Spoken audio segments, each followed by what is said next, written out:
Hello friends. इस कहानी की शुरुआत होती है आज से करीब 108 साल पहले, जब एक प्रभावशाली राजनीतिक परिवार में एक बच्ची ने जन्म लिया। वही बच्ची जो आगे चलकर भारत की राजनीति की सबसे दमदार आवाज़ बनी।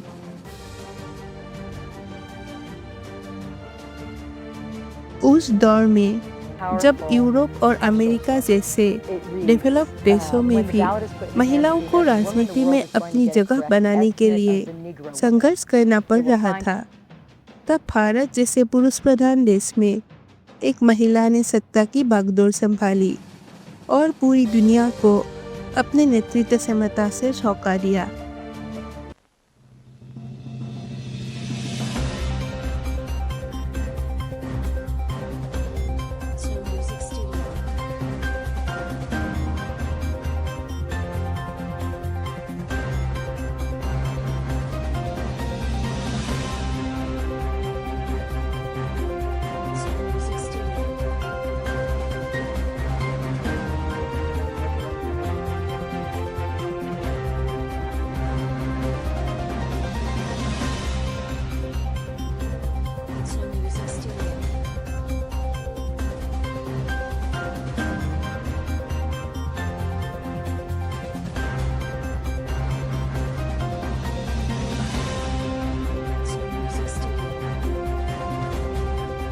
तो चलिए आज हम जानते हैं भारत की पहली और अब तक की एकमात्र महिला प्रधानमंत्री इंदिरा गांधी की कहानी। इंदिरा गांधी का जन्म 19 नवंबर 1917 को प्रयागराज में हुआ था, एक कश्मीरी पंडित परिवार में। उनके पिता थे पंडित जवाहरलाल नेहरू, जो स्वतंत्र भारत के पहले और सबसे लंबे समय तक पद पर रहने वाले प्रधानमंत्री बने। उनके माँ का नाम था कमला नेहरू।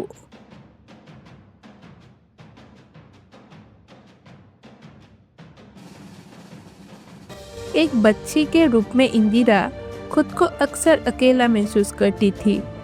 राजनीतिक माहौल और लगातार चल रही आज़ादी के लड़ाई के कारण उनके पिता अधिकतर समय घर से दूर रहते थे।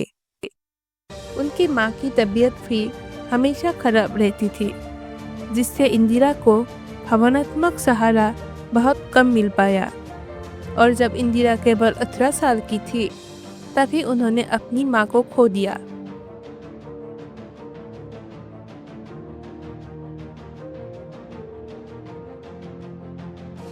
इंदिरा गांधी की प्रारंभिक शिक्षा कई स्थानों पर हुई। उन्होंने कुछ समय के लिए शांति निकेतन में रविंद्रनाथ टैगोर के सानिध्य में बिताया, जहां उन्हें अनुशासन और कला की गहराई का अनुभव हुआ।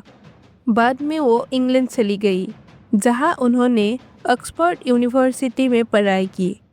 इन्हीं दिनों उनकी मुलाकात हुई फिरोज गांधी से और 1942 में उनकी शादी हुई। 1947 में जब भारत आज़ाद हुआ, तब कांग्रेस पार्टी सत्ता में आई और पंडित जवाहरलाल नेहरू भारत के पहले प्रधानमंत्री बने। इनके कुछ साल बाद 1955 में इंदिरा गांधी ने कांग्रेस पार्टी की एग्जीक्यूटिव बॉडी में अपनी जगह बनाई और फिर 1959 में उन्हें कांग्रेस पार्टी की प्रेसिडेंट के रूप में चुना गया। 1964 में जब लाल बहादुर शास्त्री प्रधानमंत्री बने, इंदिरा गांधी को इंफॉर्मेशन एंड ब्रॉडकास्टिंग मिनिस्टर के रूप में कैबिनेट में जगह। यहीं से शुरू हुई एक नेता की असली यात्रा, जो उन्हें भारत की पहली और अब तक की एकमात्र महिला प्रधानमंत्री बनाए।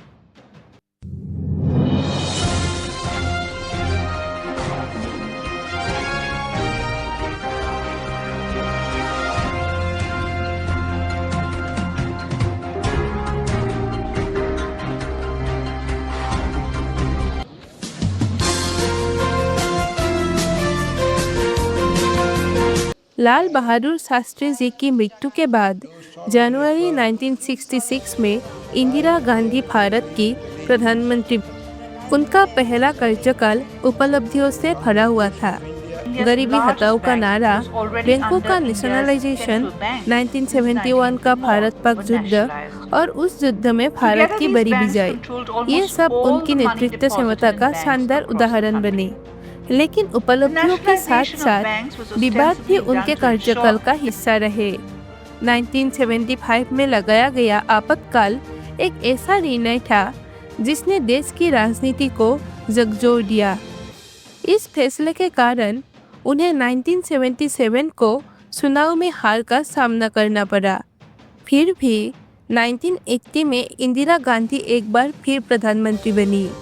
इस बार उनका फोकस मेनली सिख समुदाय द्वारा चलाए जा रहे आंदोलन पर था। इस मुद्दे से निपटने के लिए उन्होंने जो कदम उठाए, उनके कारण उनके ही सुरक्षा कर्मियों ने 31 अक्टूबर 1984 को उनकी हत्या कर दी।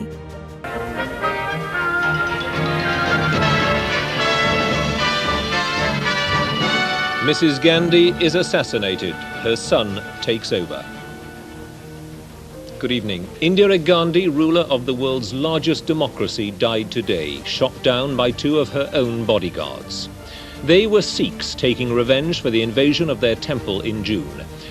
इसी तरह इंदिरा गांधी के राजनीतिक जीवन का एक गौरवशाली अध्याय दुखद अंत के साथ समाप्त हुआ।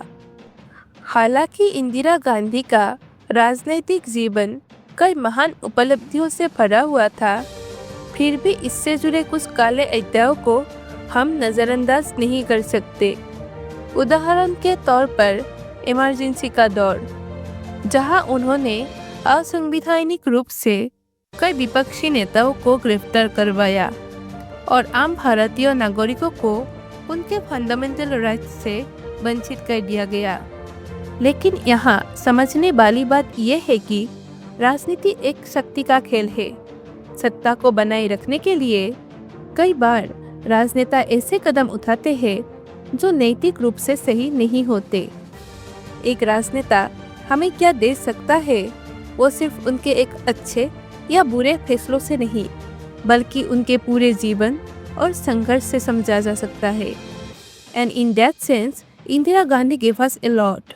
एक महिला होकर पुरुष प्रधान राजनीति में अपनी जगह बनाना और देश को नेतृत्व देना, ये अपने आप में एक प्रेरणा है।